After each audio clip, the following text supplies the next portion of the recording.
¿Quieres cambiar tu cocina? ¿Instalar un vestidor? Smith optimiza y amuebla al milímetro toda tu casa, creando más espacio en el mismo espacio. Pide cita ya en una de nuestras 88 tiendas en España o en nuestra web homedesign.smith. Smith, primera red europea de tiendas de cocina y muebles de hogar. What we cannot see with the naked eye has always driven us forward in our quest for understanding. The limits to our vision have limited us for centuries until we began to question, just because we cannot see it, does that truly mean it isn't there? That inquiry changed the way we viewed the world and beyond. Telescopes picked up faraway galaxies and opened our minds to more questions, including opening the door to conversation about intergalactic intelligent life. Microscopes honed in on minuscule organisms, answering long-pondered questions about disease, which puzzled us for most of human history. Spectrum analyzers helped us see radio waves so we could better understand the function of our hearts. We take this knowledge and these devices for granted now, but before their invention, anyone who posed theories about what they ultimately revealed were largely dismissed, and sometimes ridiculed. One of history's best exemplifications of this is Ignaz Semmelweis, the Hungarian physician who noticed women in the maternity ward were dying at an alarming rate after being treated by doctors who performed autopsies. His hypothesis of death particles that were somehow being transferred from cadavers to new mothers during delivery was literally laughed at. Today, we remember him as the father of hygiene, and washing our hands is second nature. But at a time where so much of what we consider to be valid rode on what we could literally see right in front of us, Semmelweis only earned widespread acceptance years after his death. His story has become a lesson to us all, to stop and consider just because we cannot see something, and science hasn't yet proven its existence, or rather, we do not yet have the scientific tools to understand its existence, doesn't necessarily mean something isn't there. Welcome to National Park After Dark.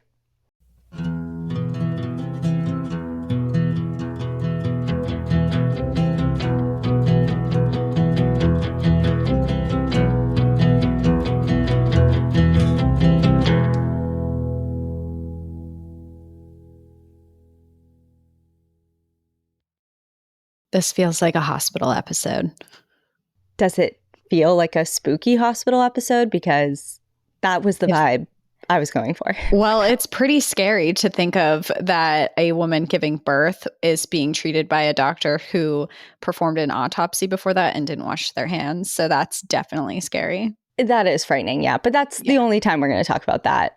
So we'll just leave that there. But yeah, when I was researching Semmelweis and his story briefly, clearly just for the introduction, but there was a quote that one of the other physicians said when they were speaking about his theory and considering his theory of the transfer of germs and things like that.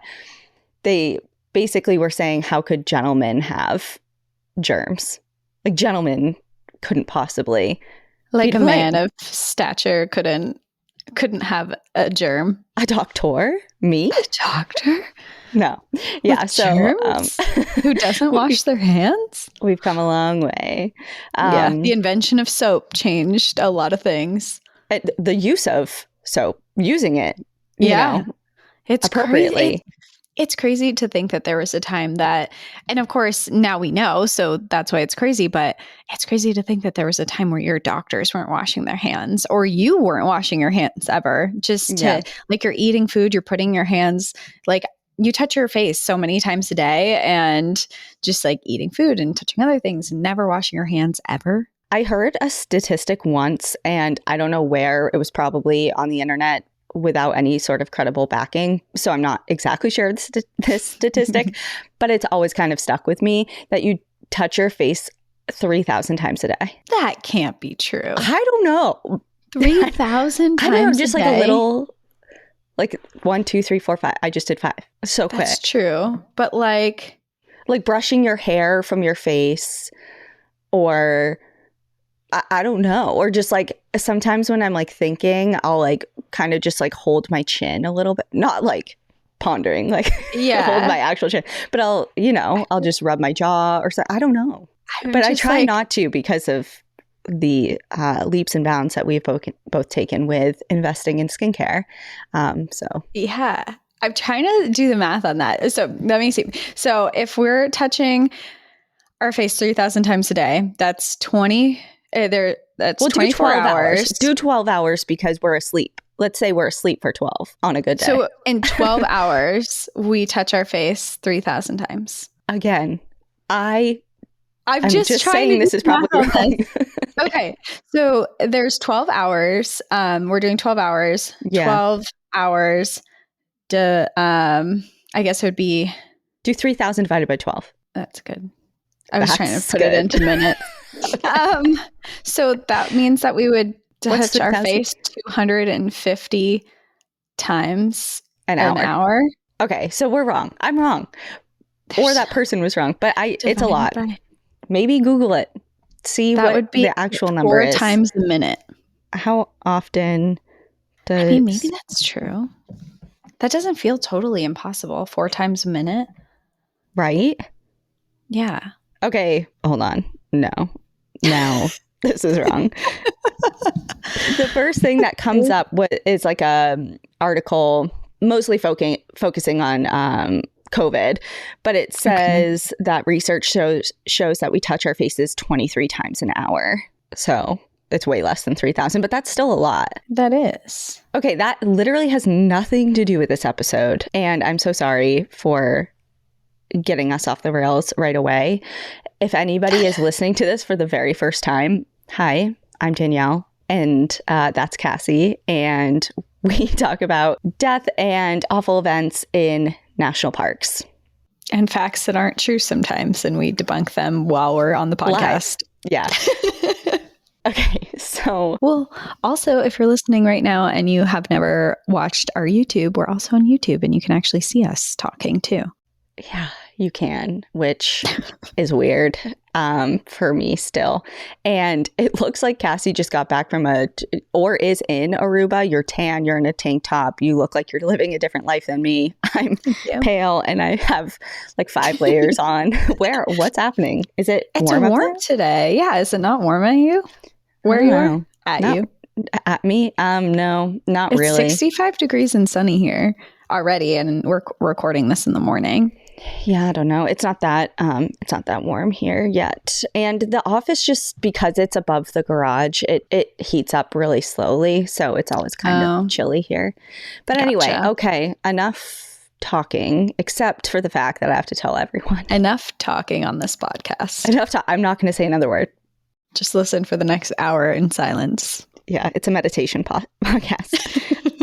Last weekend, so we're recording a week in advance. So as of I guess 2 weeks ago now, when everyone's listening, I went to the Titanic exhibit finally over the weekend, and it was really fun. And if anyone is in Boston or in the Boston area, the exhibit's going to be there for a few months. I went on opening day because I'm like, I have to be there. I gotta be there. So I went on opening day, and it was really cool. It was small compared to some of the other exhibits I've seen, but it is a traveling exhibit. But it's really cool, and they have a lot of recreations of different parts of the ship, the first through third classes, and the big infamous staircase. And it was really, really cool. So if anyone's looking for something to do in the New England area that likes the Titanic, you should go, because it was really cool. What have you been up to? Not too much. It was my dad's birthday this past weekend. So I was in Massachusetts, New Hampshire, hanging out for a few days. And now I'm back and just doing, so fun fact, it's October here, but I live at 2,000 feet elevation. So it has started snowing here, and it is time to winterize everything. So that's my plan today, as I still have a lot of garden stuff out that I need to take in the hoses, bring in, just kind of winterize things to prepare for the snow that's here. It has since melted at my elevation, but we got over a foot higher than me. So winter... Rule of thumb, we always joke is November 1st. Yeah, winter's coming, Game of Thrones. And we always joke here that November 1st is the first day winter up here, and it snows every day until spring. So November 1st is right around the corner, so I got to get ready. Yep, got to prepare. Yeah. Okay, well, we're going somewhere for this episode that doesn't get snow. We're going abroad. We haven't done a story outside of the United States in quite a while, I feel like. So we are actually heading to Australia for today's story. Cool. It's on my list. Definitely. I've never been to Australia. I know when we were in Borneo, Cassie was like, I'm just going to go to Australia. It's right there. It's literally right there. And I'm like, yeah, looking at the map on Google Maps. Like, that's such a good idea. Yeah, you should totally just pop on over. Yeah, after like another 14-hour flight somehow. So she scrapped that pretty quickly. But yeah, it's like, it was actually 17 hours. I was like, yikes. Yeah. Like, I guess it all does depend also on where you were going in Australia from Borneo. I was trying to go to Sydney. And it was just like, it's totally across. I thought it was going to be, I was naive. I thought it would be like a 5-hour flight, and it was not. So, yeah, some of us think we touch their face 3,000 times a day, and other people think that Australia is 5 hours from Borneo. And that's just how it is. But we are going to Sydney for today's story. So cool. You can have fun that way.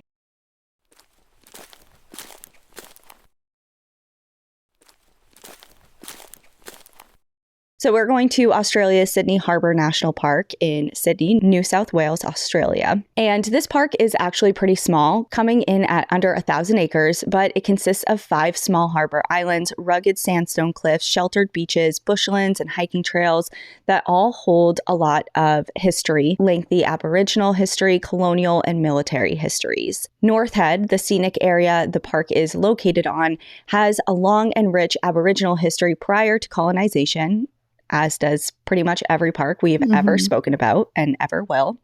North Head, also known as Karangal, was home to several Aboriginal groups, including the Gaimai and Koraji, who utilized the area as an important ceremonial site and as a place of significant teaching, and remains a place of significance today. The British colonists also had their first and earliest recorded contact with the Aboriginal peoples here at this location on North Head in January of 1788. Today, visitors to this spot will be in the park, and in the winter months, they have a perfect whale watching opportunities while atop the harbor's beautiful coastline that overlooks one of the world's most famous harbors, and can choose from different islands within the park to hike, picnic, swim, and snorkel, or just join guided historic tours. With its picturesque lookouts, grassy knolls, and bushlands teeming with wildlife, this national park is a top destination for romantic getaways, weddings, and special events. One of the locations known for its luxurious accommodations within the national park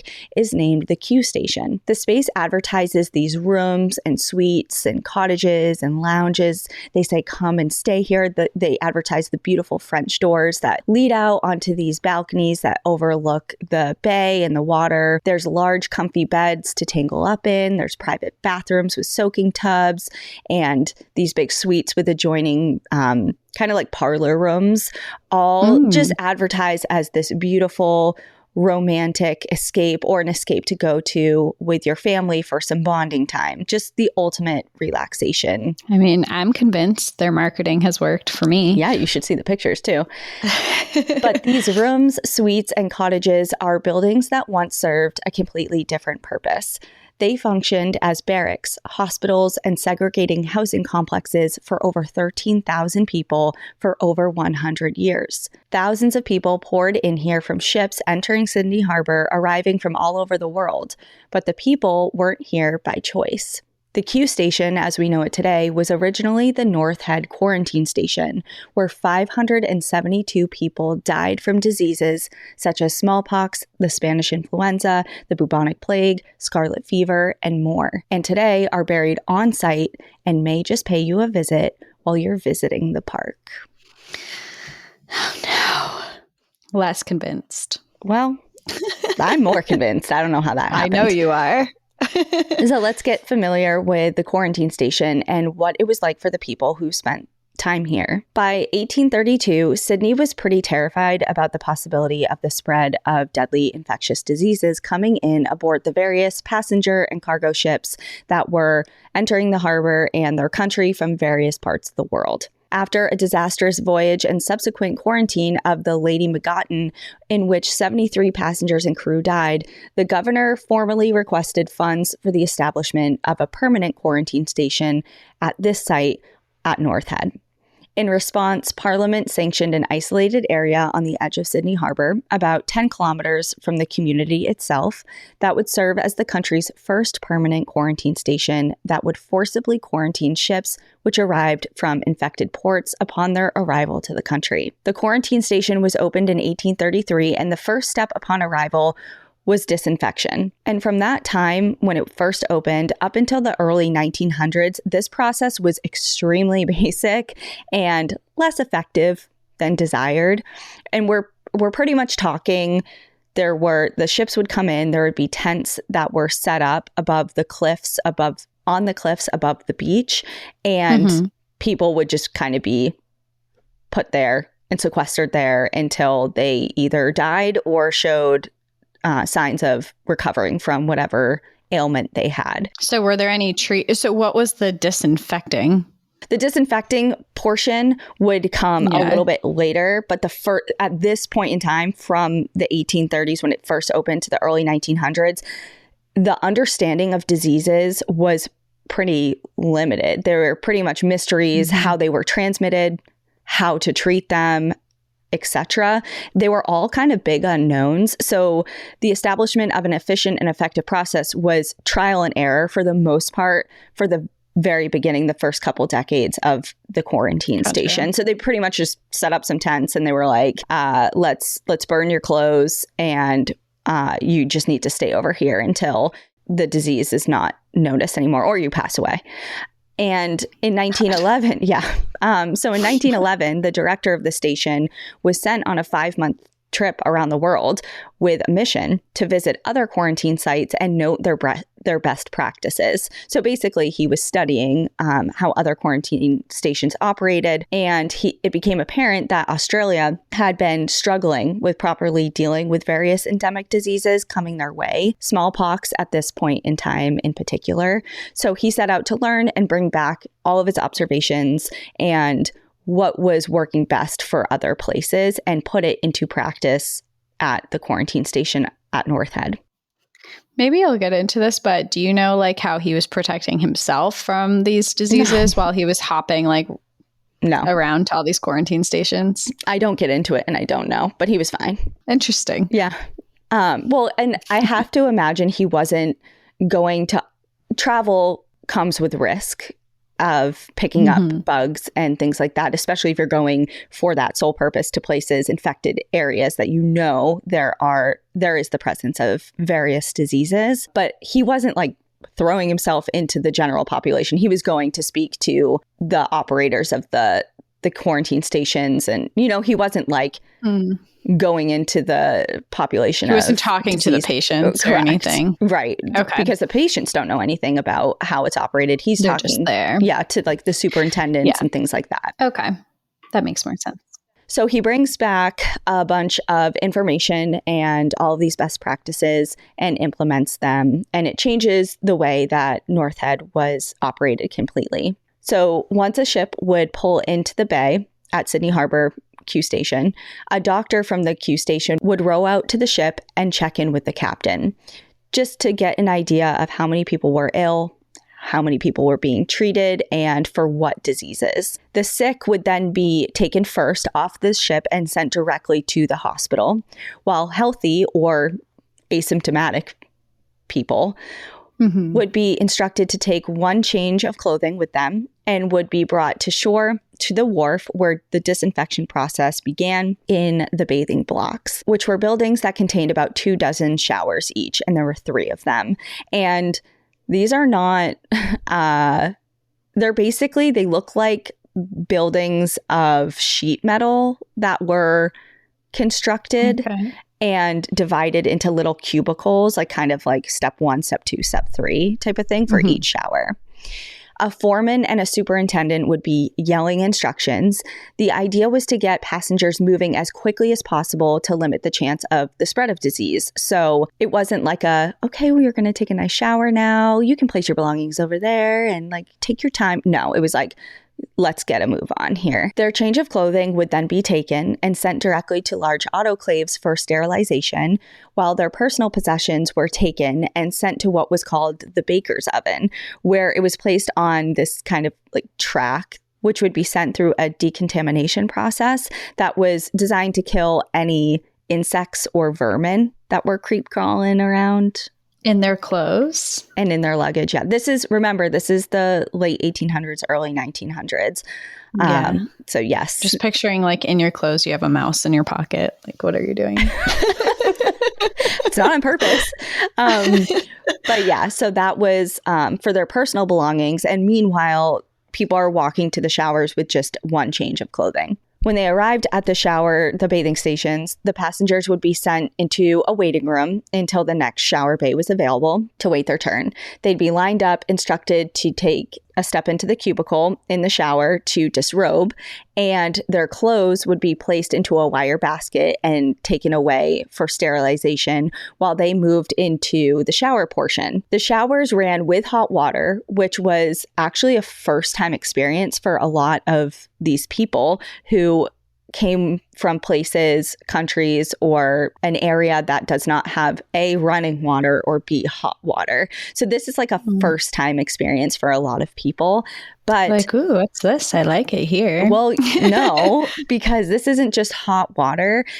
It's cutting edge technology for a lot of these people, but it's not like a spa experience because yes, there's hot water, but it is mixed with carbolic acid, which, do you know what carbolic acid is? No, but acid and water don't sound good. Yeah. So this poisonous chemical is a substance that's used to make plastics, epoxy, and used to kill germs.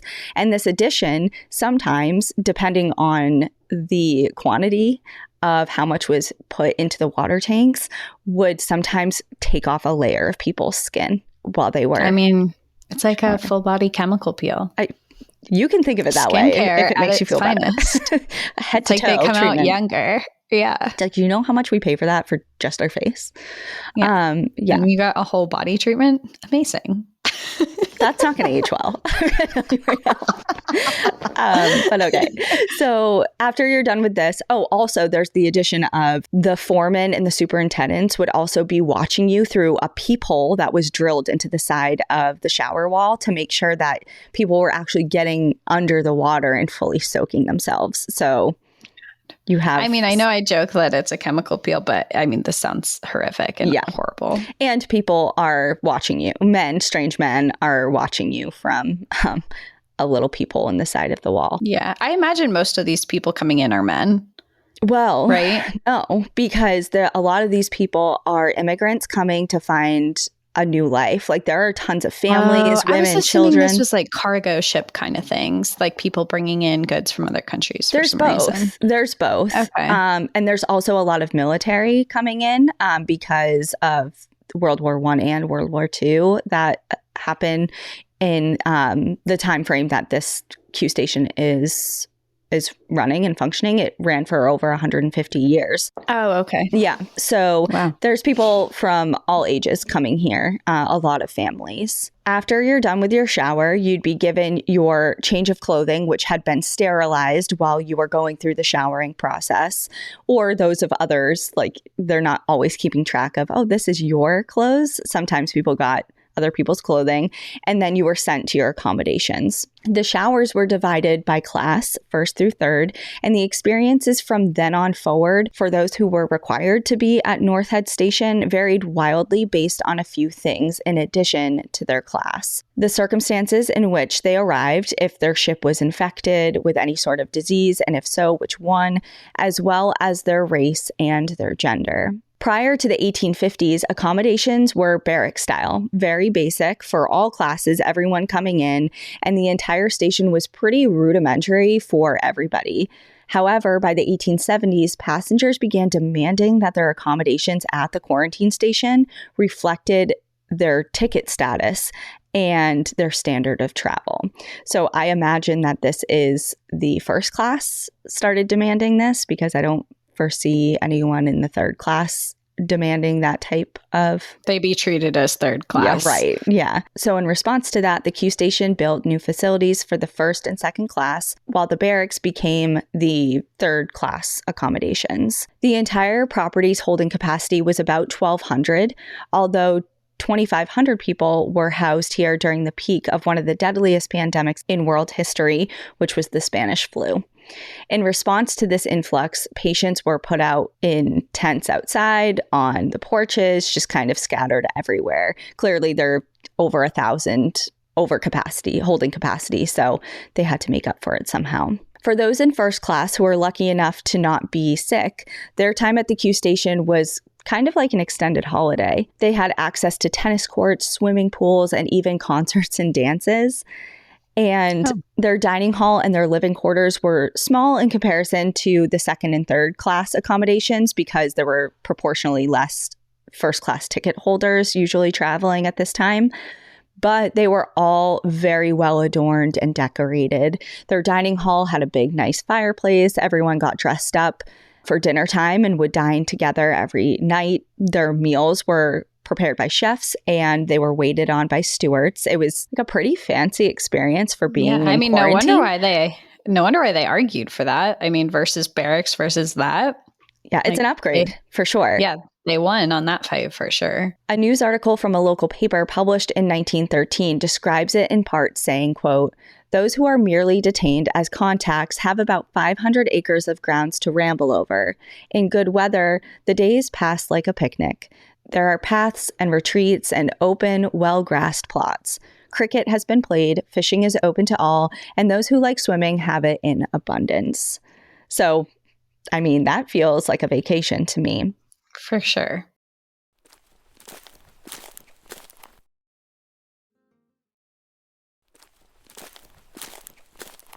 Second class had a similar yet less luxurious experience. However, most people arrived in the third class and they had a vastly different experience. Many of those passengers were soldiers returning from war. And keep in mind that these men are already going through it. I mean, they're coming back from war. And some of them are ill with disease, which is primarily the reason that they're there.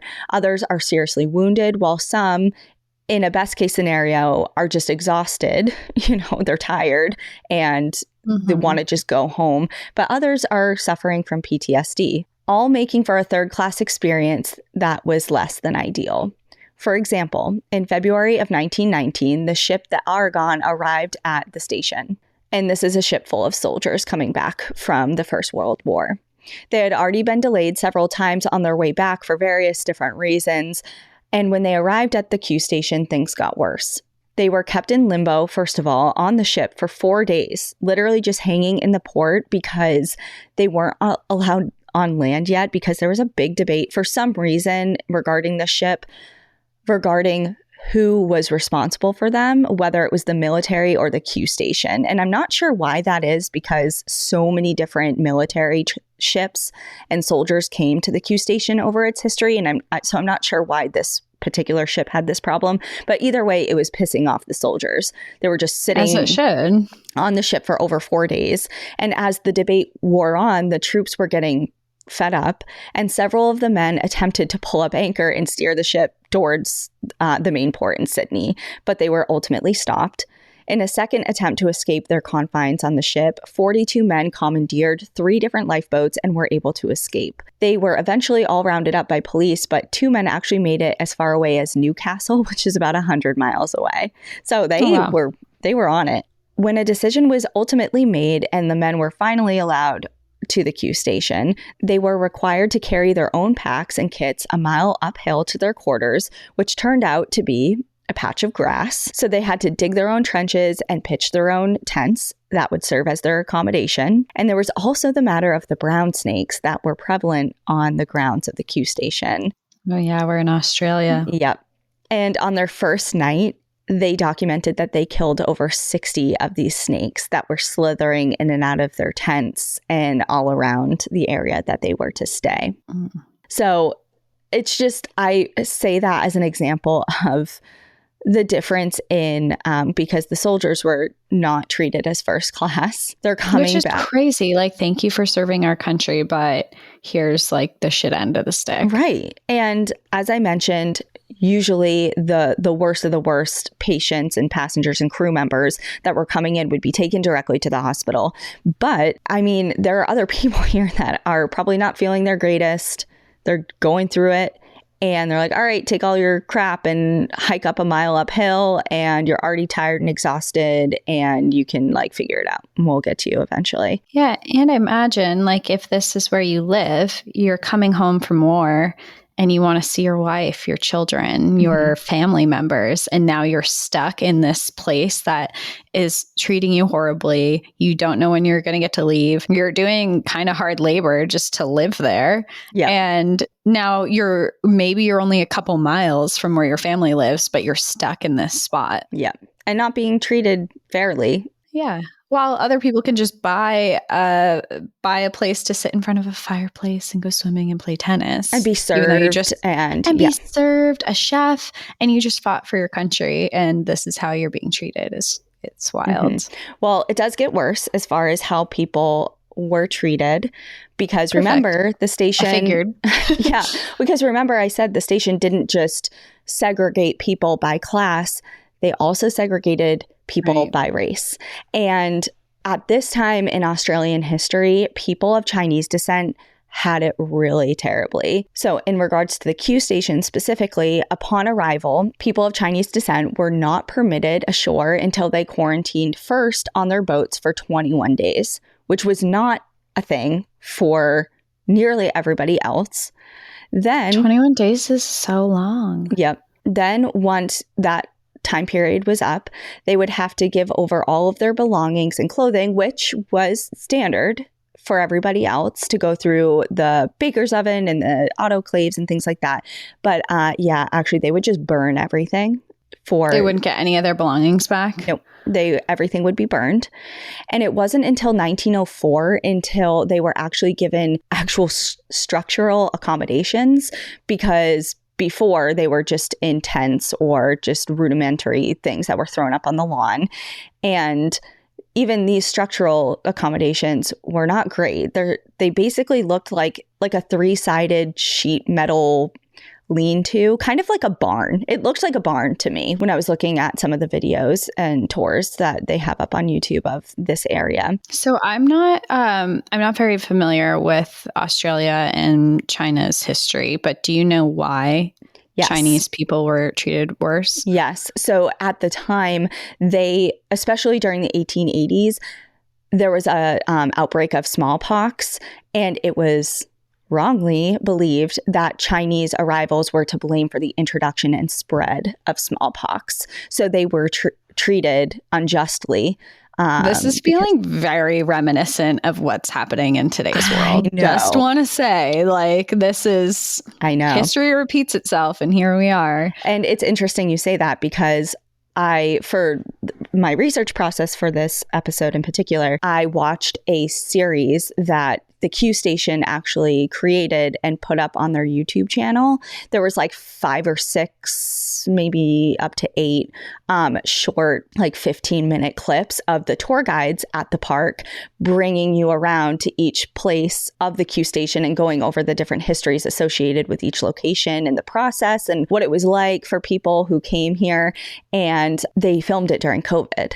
And they talked a lot about the parallels of, what the world was going through in 2020 versus when the Q station was in operation. So they do draw a lot of parallels to that.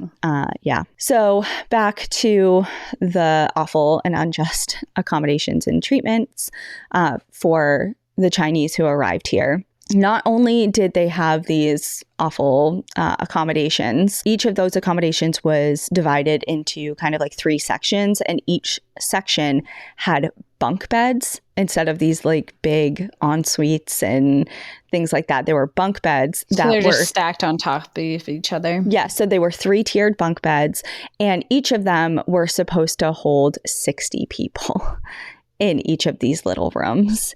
And the sick were not separated from the well. So they're all just in a getting room sick together. They're all just in this crammed room together. They're left to their own devices to care for themselves.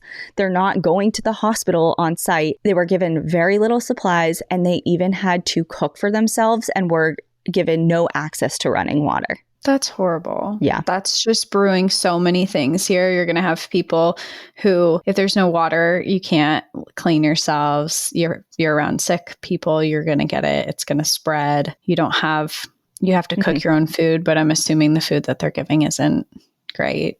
And imagine you're cooking, imagine you're asymptomatic, but you're a carrier for a disease and you're cooking food for others. Yeah. You know, there's so much wrong with this, clearly, but those practices did eventually change. However, I would be remiss to not mention them because it's awful. And it's part of how this station operated for a period of time. Extensive records were kept, which is how we know most of how the station was operated throughout time. However, many of the experiences of the passengers are recorded in the land itself. The station has over 1,600 inscriptions that were made by passengers and crew that are carved around North Head.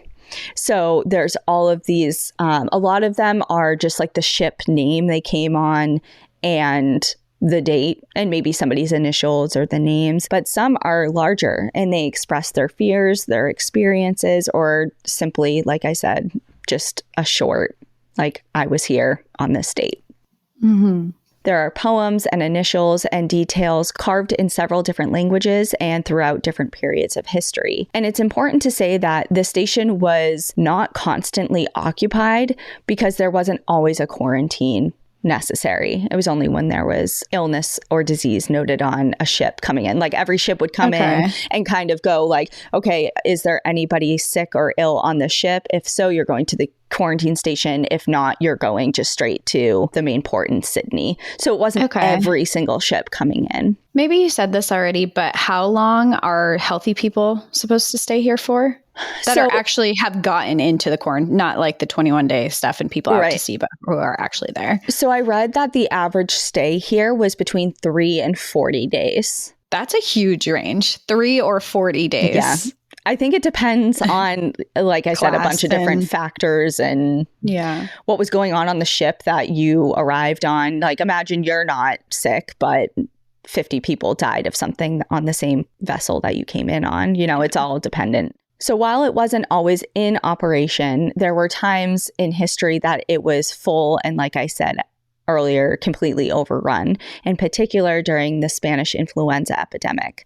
Worldwide, it killed an estimated 50 million people. And when it first hit in 1918, it was a complete mystery and no treatment existed. During this time at the quarantine station, an additional step was added to help combat the Spanish flu. Passengers and crew from incoming ships were taken from the vessels and dragged into inhalation chambers with 50 to 60 other people. The doors were bolted from the outside and a small trapdoor on the ceiling would be opened. From there, a gas canister would be thrown into the chamber that would fill the room. And this treatment, quote unquote, would last for 4 minutes, which they had to endure twice a day for 3-day-long periods.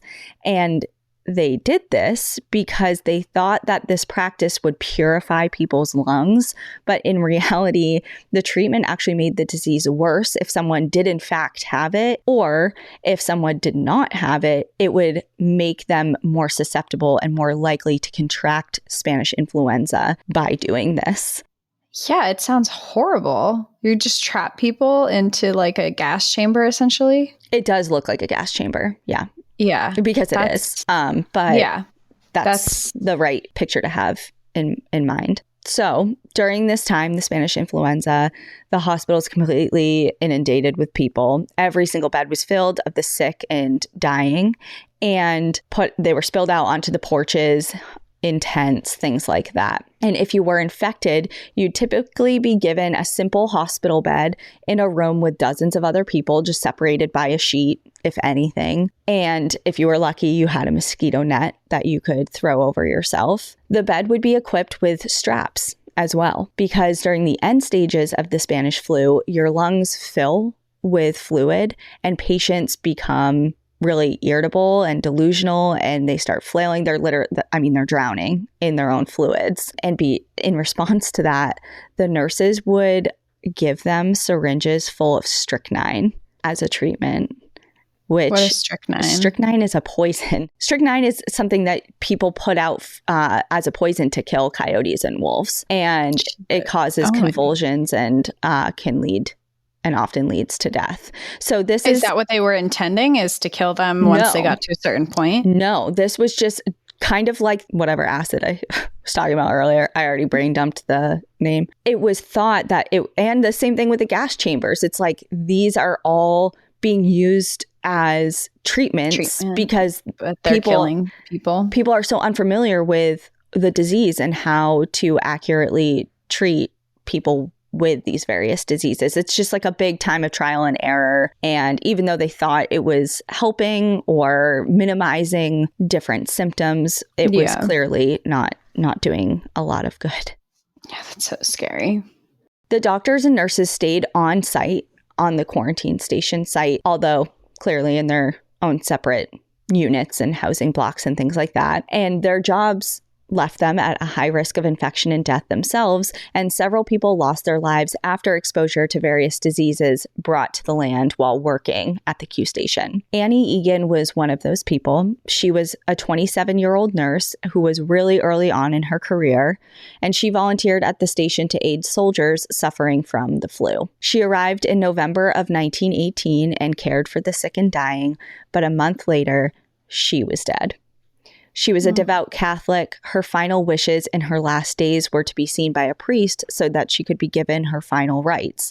But her request was repeatedly denied. She spent the last 4 days of her life, pleading with her higher-ups for religious comfort, but passed away on December 5th without receiving any.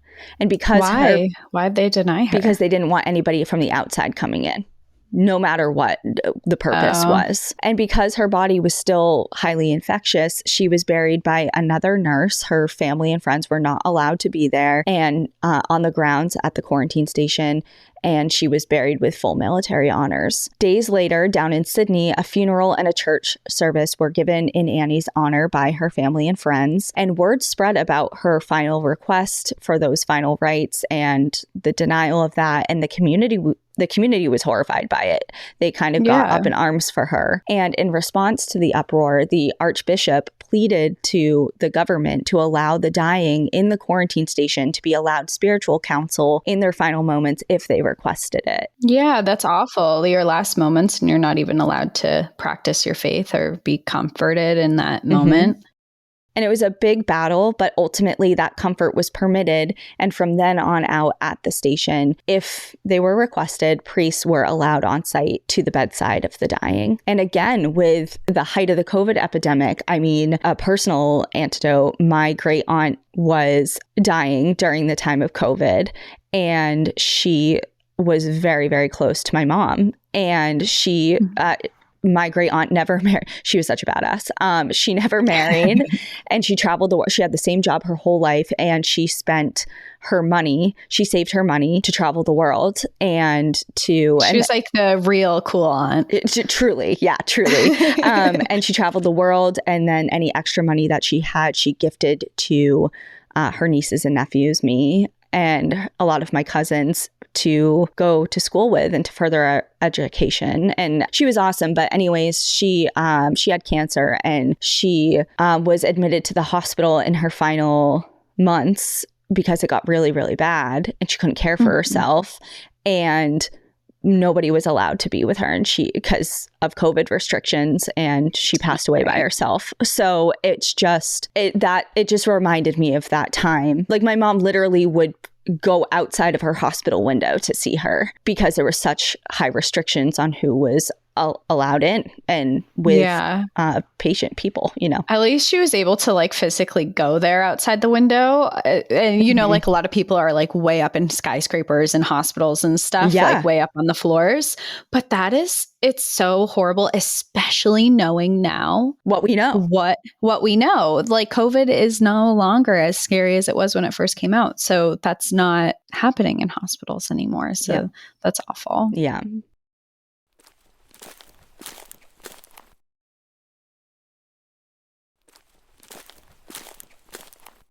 There are 572 people known to have died once on site at the quarantine station, and they are buried in one of 3 cemeteries in the park, and they range from anybody from an infant all the way to the elderly. However, no records exist for the death tolls in the first 9 years of the Q Station's operation, meaning that the people who passed away there and are interred there, that number likely exceeds 1,000 people. So there's 572 people who we know of. Smallpox, typhus, typhoid, scarlet fever, whooping cough, bubonic plague, and Spanish influenza were among the diseases responsible for their deaths. Despite so many burials, there are little visual remnants of the graves themselves. For example, in the second cemetery, we know that there are at least 100 people that are interred there. However, there's only one gravestone that you can visually see there today. Only 1 out of 100 that they know of? Yep. Just for various reasons, either people couldn't afford a headstone and there's just no marker there, or they were damaged and removed over time. There's a bunch of different reasons, but if you're to go there to the second cemetery, there's only one actual grave marker that you can visually see. I'm so glad you asked. His name is Isaac Lowes, and he was 6 years old when he passed away. He arrived in 1878 to the Q Station on a ship where scarlet fever was pretty rampant, and he died of that disease once he was in quarantine. And his best friend Thomas also died the same week that Thomas did. And although only Isaac's headstone remains due to historic photographs, we know that Thomas is buried right next to his best friend because he once had... my heart. I'm sorry. I could cry. Like, really, I'm getting my period soon. I could cry. I feel like you say that every week. Give me like a few minutes. That's awful. That's so sad. Yeah, so we know because of historical record that they are there side by side, but only Isaac's grave, and there's like a wrought iron metal fence kind of around his grave as well that his parents put up for him. There are also various monuments for the hundreds of people who died at sea on their way to the quarantine station that are near the cemeteries as well, because I mean, yeah, so many people died once they were there, but even more people died en route there. The station operated for 156 years and was host to over 13,000 people. But with improved medical technology and the popularity of air travel, it shut its doors in March of 1984 when ownership was handed over to the government for use as a national park. The park preserves the station on the west side of North Head, including the wharf, the showers, disinfection chambers, administrative buildings, dining halls, dorms, and hospitals. But the park also serves as a sanctuary because there are various groups that have worked really hard over the years to protect all of the land in the area due to its rich ecological value with native and endangered populations of flora and fauna. Interestingly, this isn't the only Australian national park that preserves a quarantine station. Point Nepean National Park in Melbourne holds the remnants of another quarantine station that was established right around the same time as North Head. But if you're in Sydney and would like to learn more about the North Head Quarantine Station, the park hosts several different group and private tours that cover a ton of ground. There is a disease and burial tour where guides will explain to groups the various strange and horrifying medical practices of the time that we kind of touched upon with the whole strychnine thing. And then there are also history tours that focus on the stories of the migrants coming through the station, many of which were just coming in hopes and search of a new and better life. There are tours tailored to children, which goes through the process of what it was kind of like to come to the station aboard a ship, like step by step. They lead them through that. And of course, there are ghost tours. What we've all been waiting for. And guess what they're called? Guess what they're called? I don't know. You're going to have to tell me. Quarantine After Dark. Oh, that's cute. It's like, what a coincidence. We should work together in some way. So like I said, it wouldn't be an October episode if there wasn't a paranormal angle to this whole thing. So here we go. On to the paranormal stuff. Cool. The entire quarantine station grounds are known for paranormal activity and have drawn amateur and professional ghost hunting groups from all around the world, as it has cemented itself as one of Australia's most haunted sites. Whispered voices, unexplained apparitions, and inexplicable icy cold patches of air can be and have been noted pretty much anywhere on site. It's not like you have to be in one place to sense something, but there are a few places where people have experienced more of those things than not. So to start, we're going to go to the Gravedigger's cottage. Ooh, I mean, it already sounds spooky, so... It's the oldest building on site, dating back to the 1840s, but the name is kind of misleading. I mean, it has a really catchy name, I'll give them that, but it's kind of up for debate what the original purpose of the building was, and they're not even sure if Gravediggers actually, that was their housing unit. They think it was mostly used as like an officer's building or an administrative building. That's very misleading. But regardless... It's stuck and I like it. And it's haunted. Yeah. So there are several entities that are thought to inhabit the cottage today. Guides have witnessed chairs being dragged across the floor, heard items be picked up and chucked across the room. The floor has vibrated underneath their feet, and most guides and visitors have sensed odd feelings, even fainting and becoming nauseous. There have also been apparitions seen, specifically a tall, thin man walking through the building from the front to the back. And when he makes his way towards the back, he ends up sitting in one of the armchairs that are back there before disappearing.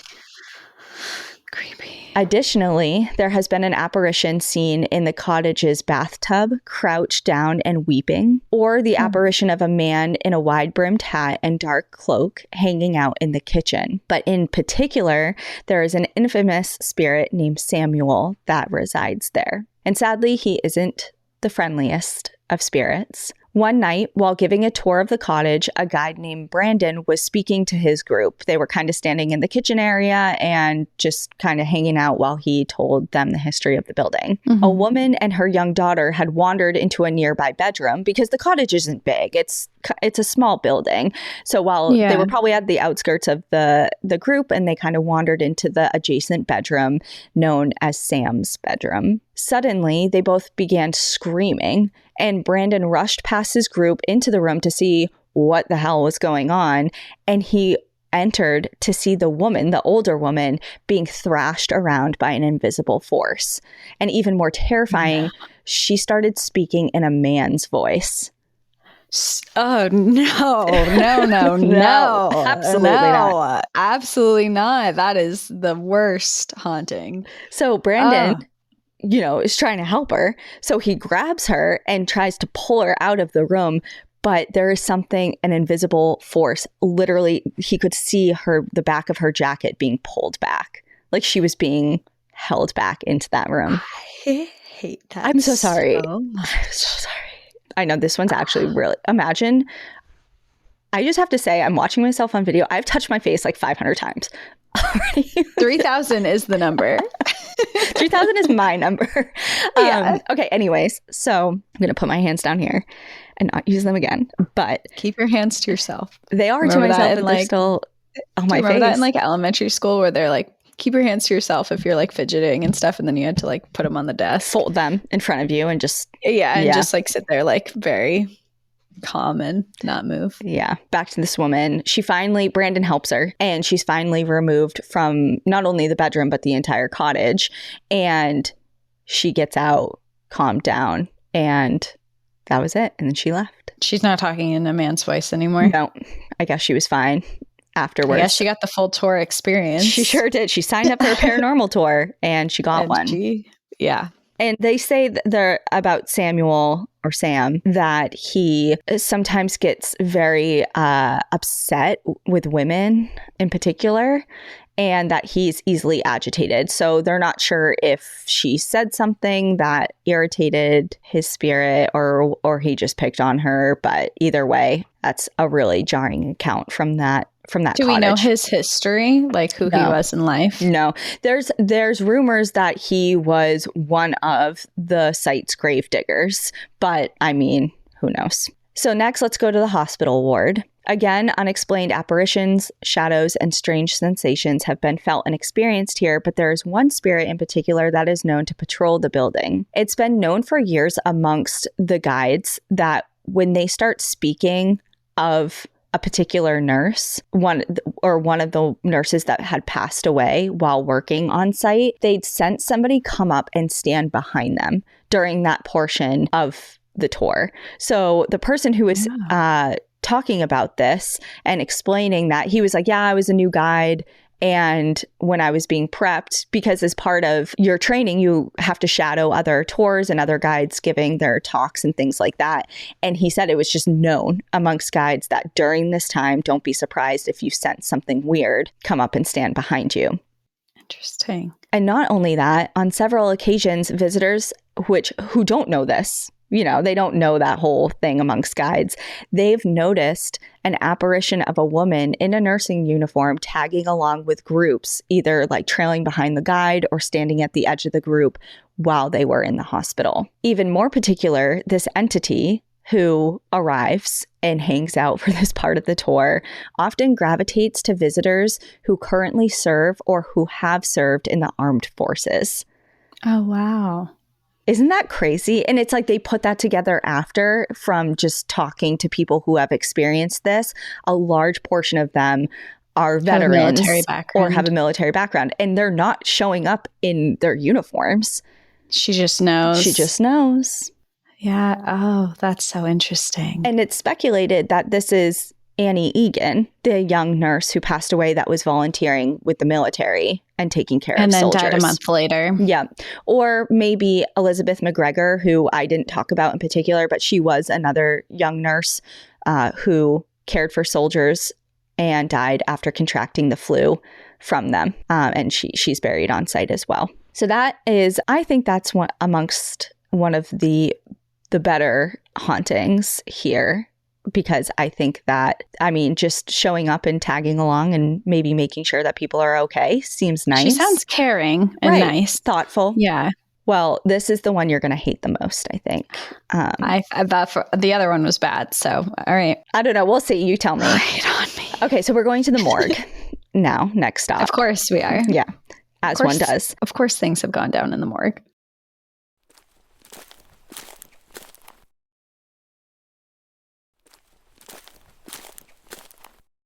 Normally, people experience feelings of uneasiness and don't last long once inside this building on tours. This is one of the spots where most people kind of tap out the earliest and just wait outside until the group moves along. Wow, it's that strong that people don't even want to be down there. Yep.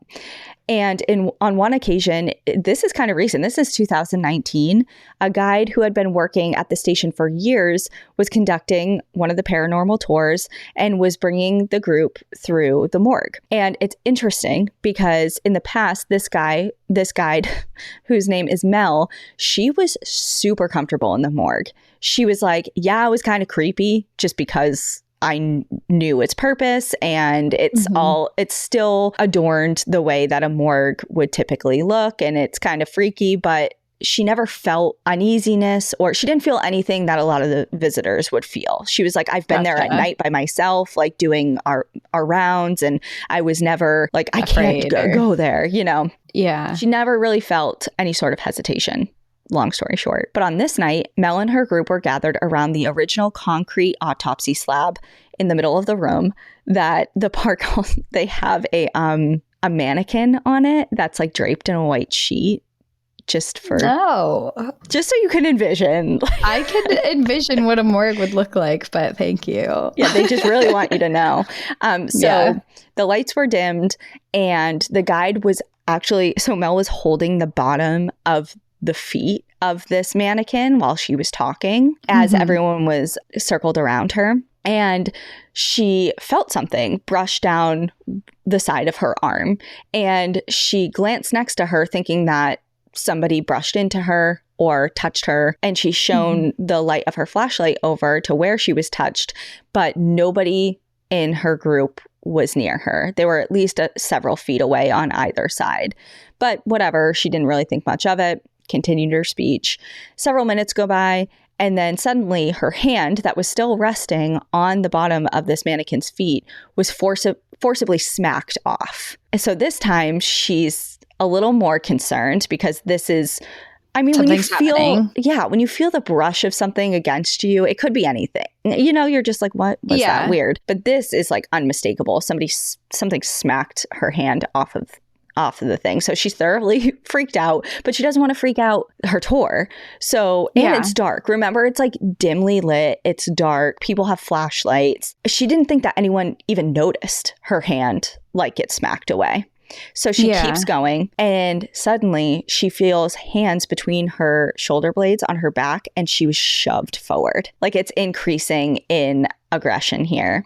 And this time she whipped her light around everyone near her and said, okay, who is touching me? Has anyone touched me? And everyone just shook their heads. No. Like, what are you talking about? Yeah, what are you saying? So a professional, as always, I mean, I don't know if I could have this level of professionalism. She continued her tour. She's like, okay, weird. And she keeps going.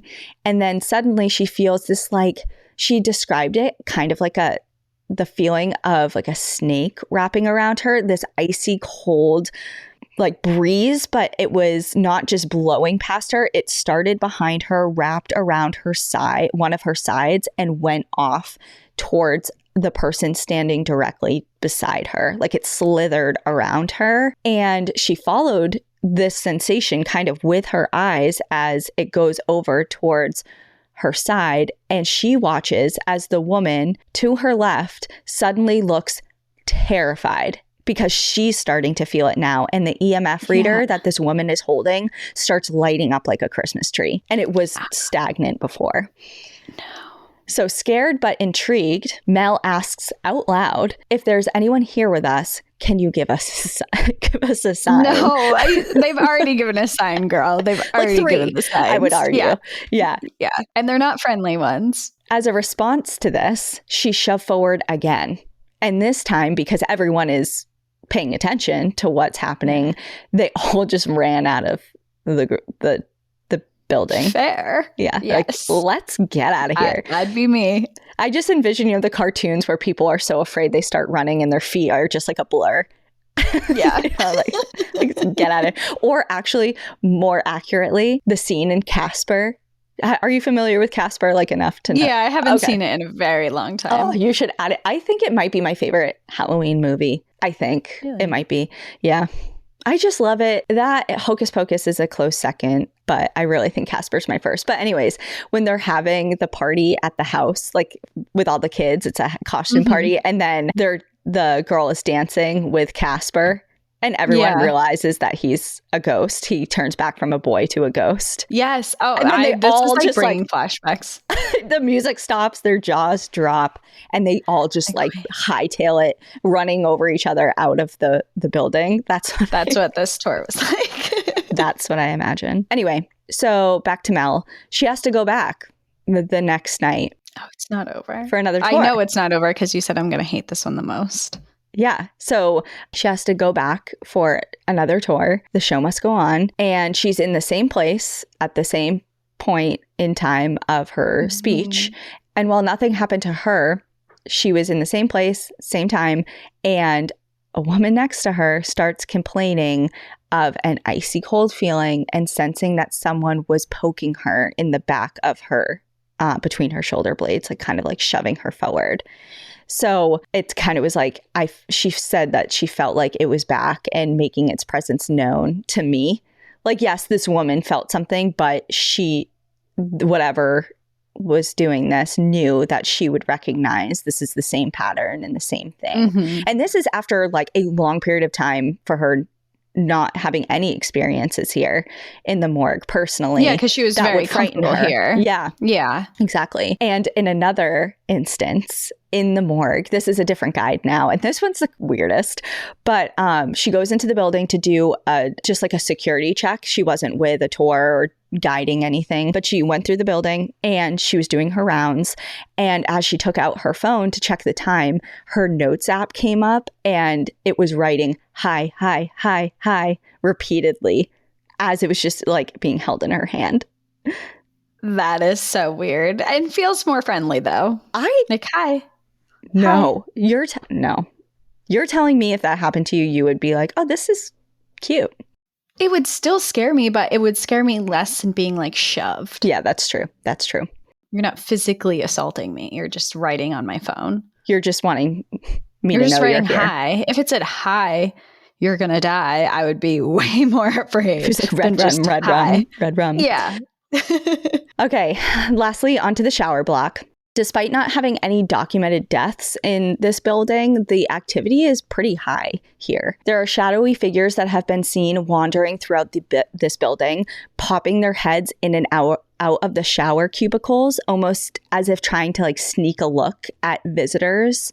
Or there are apparitions noted running through the hallway and that separate the different cubicles of the showers. There have been voices of children seemingly in desperation, crying out, perhaps not wanting to be forced into the chemical showers. There have been people who experienced either very cold or very hot patches of air while in here, and guides and visitors have felt the sensation of being frozen in place, kind of like sleep paralysis while you're awake. Oh, so you're not able to move. Like, but you know what's going on. You know, you're very aware. Fully conscious. You're fully conscious. You're very aware, but you can't move your legs and you can't speak and call for help, which is terrifying. People have been physically shoved or spun around in place, like physically turned around while here, or they just feel extreme levels of discomfort. During one paranormal investigation of the building, a ghost hunting team was using an ovulus or a ghost box. And this is my favorite part of all the paranormal stories. Okay, so for those people who are not familiar with this type of device, it contains a database, kind of just like words and syllables that supposedly allow entities to communicate in real time to the user, versus people who go around with a recorder in hopes of catching an EVP. That's footage that you have to typically re-listen to at a later date. You'll say questions or ask prompts. You'll wait, pause for a couple moments, and then ask something else. And then later on, you hook it up and re-listen to it and listen for voices. Whereas the Ovilus, it'll say something out loud in real time. So during this session, the device said the words enough and leave, kind of like often, but also Cameron, mom, and stomach. And one of the investigators that were on the team had a son named Cameron. And the very next day, she received a call from her husband saying that Cameron had been rushed to the hospital with appendicitis. That is freaky. Right? That is so freaky. That is like it's not saying like hospital, sick, army, soldier, like things that have to do with that particular site, which would still be really interesting. Yeah. And I think what makes it extra freaky is when you hear of a voice or an apparition saying something from the past that they would have said in their real life. It's like, that makes sense. This is when they lived. Yes. But knowing that they know something about your current life of someone who's not even there. Right. I know.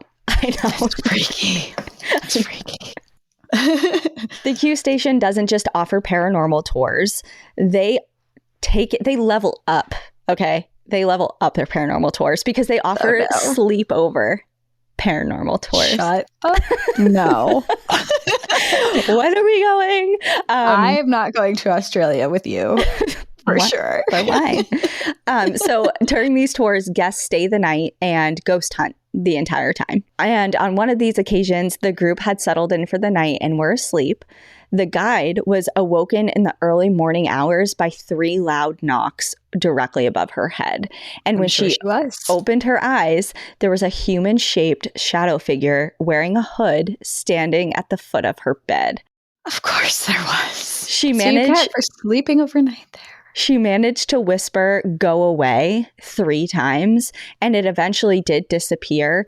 And she was able to see the rest of the room behind where this figure was before it disappeared. And she kind of described it like it pixelated away. and disappeared. And then she could see the fireplace on the other side of where it was standing. So those are just a few of the many accounts that pour in every single year from the North Head Quarantine Station. So whether you're interested in going for the history or the haunts, this Australian National Park has it all. And that's it. That's the end. Love it. Wow. That was so interesting. Oh my God. No, the sleepover thing. I will do haunted tours with you. Sleeping over though? I mean, how much? I mean, we've slept in haunted places before, but like to actively search for it at night? Well, I think it's a little different because yes, I've sought out paranormal places that have been known for their paranormal activity and we've stayed there. But this is like, not only are you doing that, you're adding the layer of you are actively engaging, trying to engage, and you're trying to forge this type of connection, and you're rising.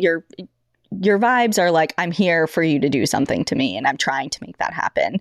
And so it's a little different. You're instigating. Yeah, you're definitely instigating. But lucky for you, I don't have it in me to travel across the world again right now. So you're safe. Great. For now. Well, I'm happy that you did this episode in Australia because I know that we have a lot of Australian listeners who are going to be really excited to hear this. But also it was really interesting with a lot of history and hauntings. And I think it's the perfect one to have come out right before Halloween. Yeah. So, Halloween's this week. Yeah. Do you have a costume? I don't even have plans. Same. To be Isn't honest. that so sad? Well, it just like, it's hard because we're so busy. The end of October has been really busy for us work-wise because of a few things happening in November that we're trying to get ahead of. And it's just kind of like, it's the best time of the year. And like, there's so many opportunities, especially with Halloween. And there was a few things I wanted to do that I just like was not able to. Included in that is preparing anything for Halloween. Yeah. Do you remember college when Halloween was like a full week event where you had a costume?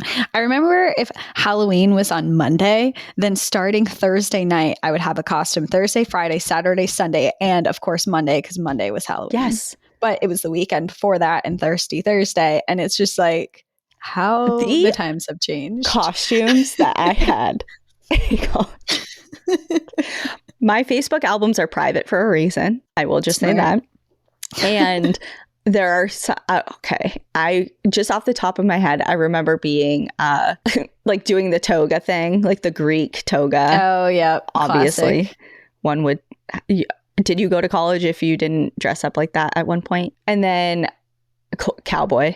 Everyone was a cowgirl. And not like a cool one with chaps and like no. This was like how little clothing can I wear while still conveying I am a cowgirl. I was a cowgirl. I remember for Halloween, on Halloween, when we had that huge snowstorm.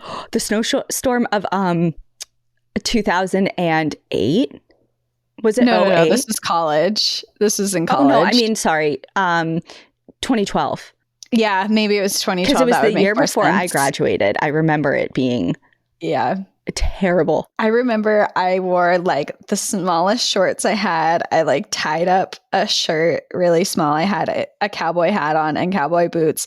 And because I thought I looked cute, I didn't want to wear a jacket to cover it up. Obviously. Plus, if you're going to a house party, where are you going to put your jacket?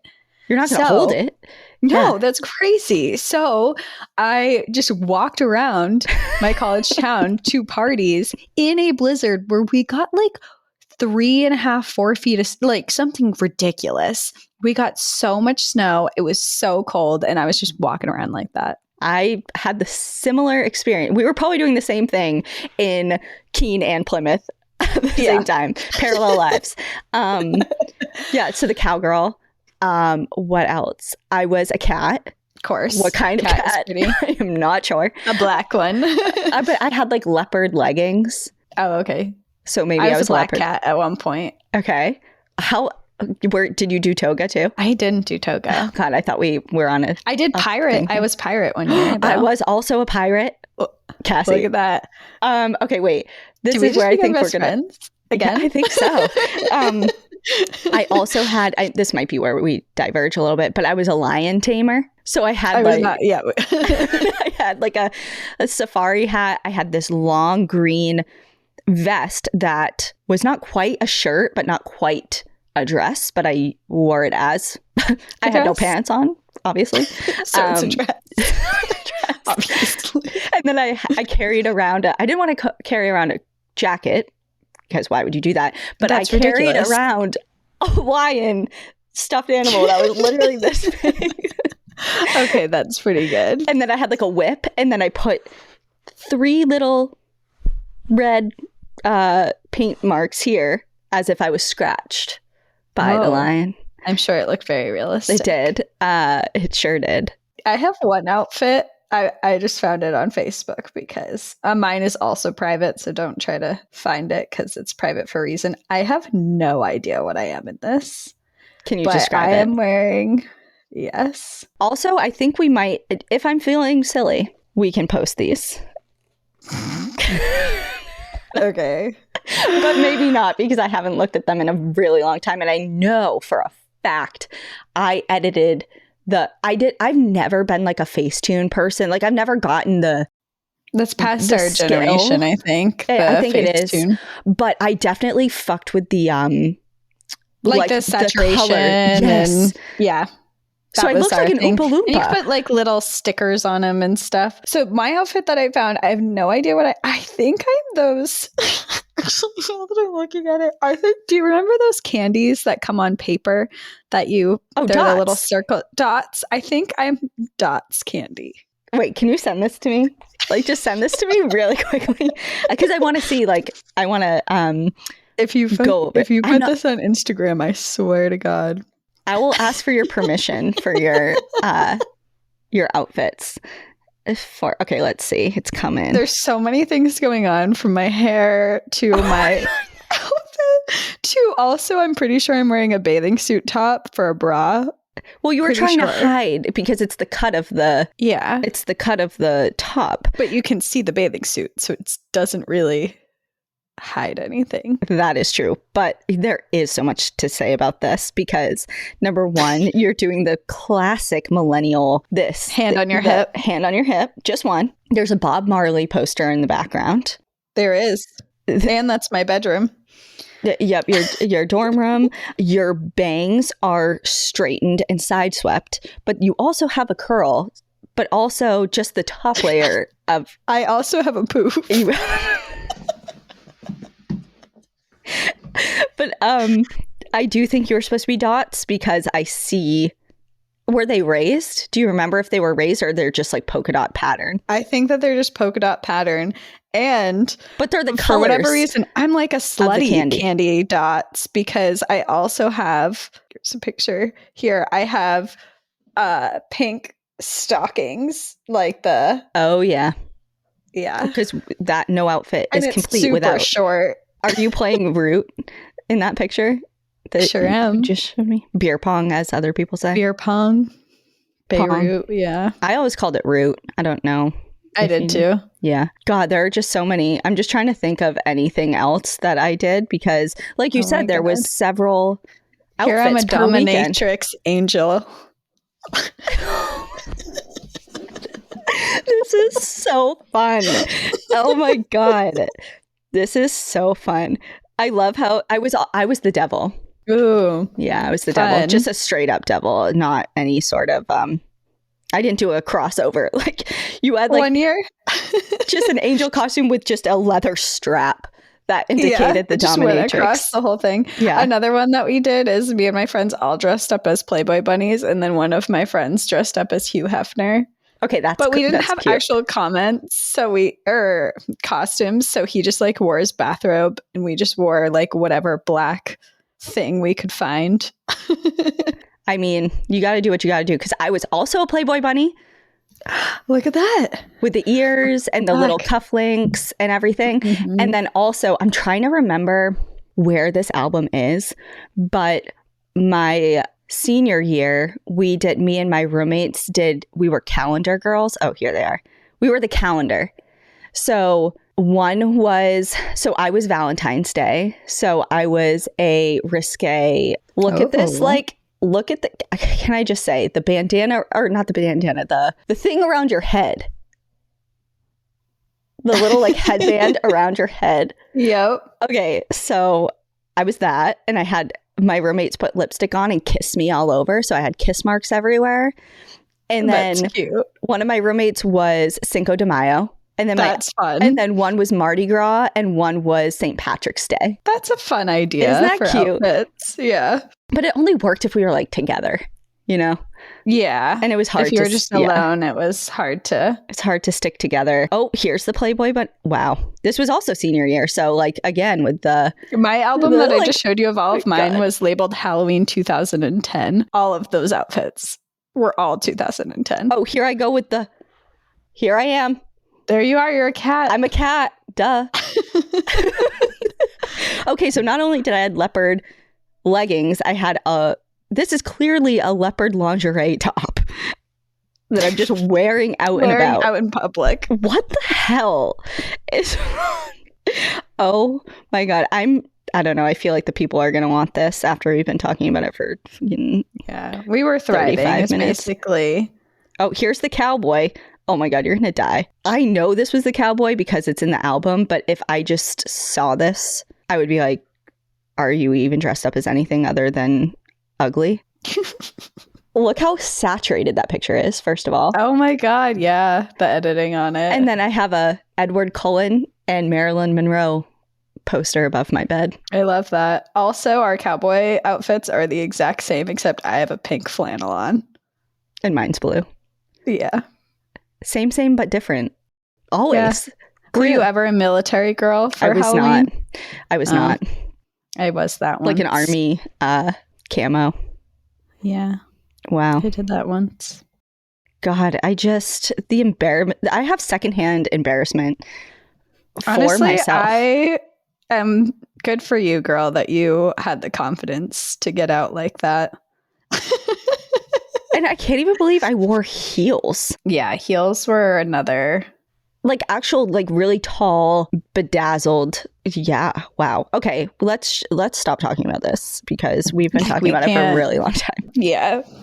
Anyway, maybe for Halloween, we'll post some of our old Halloween costumes. What have we done? It's something to look forward to on Halloween. If we, unless we bag out, if you don't see it, don't ask questions. It's just we decided this was a really bad idea. It's just so funny, the evolution, because I'm like, God, like, I don't know what I'm going to be this year. And then circling back to like really to tie this into a bow, the plan, nothing. I mean, I went to Spirit of Halloween to get a couple of like cobweb things to decorate the house with.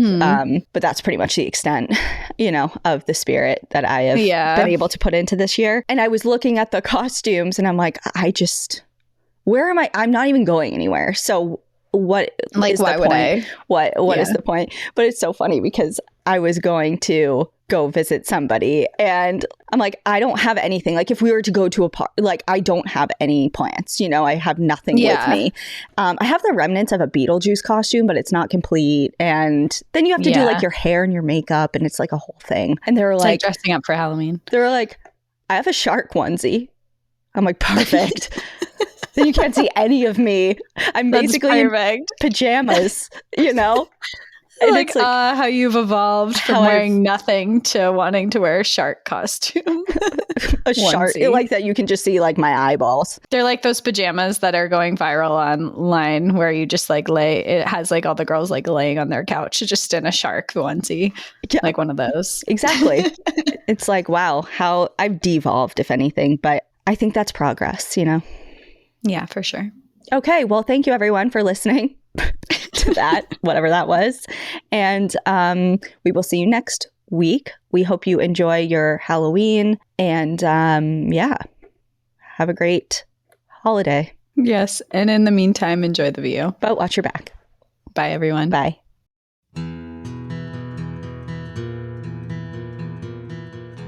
Thank you so much for joining us again this week. If you have a trail tale or story suggestion, send us an email at stories@npadpodcast.com. Follow us on Instagram and Facebook at National Park After Dark and on Twitter at NPAD Podcast. Join our Outsiders Only community on Patreon or Apple subscriptions to listen ad-free, unlock monthly bonus episodes, and exclusive content. And remember, when you support our sponsors, you are supporting our show. For our exclusive discount codes and source information from today's episode, check out the show notes. For more information on our show, our book recommendations, merch updates, and more, visit our website at npadpodcast.com. And please rate, review, and subscribe from wherever you listen to podcasts.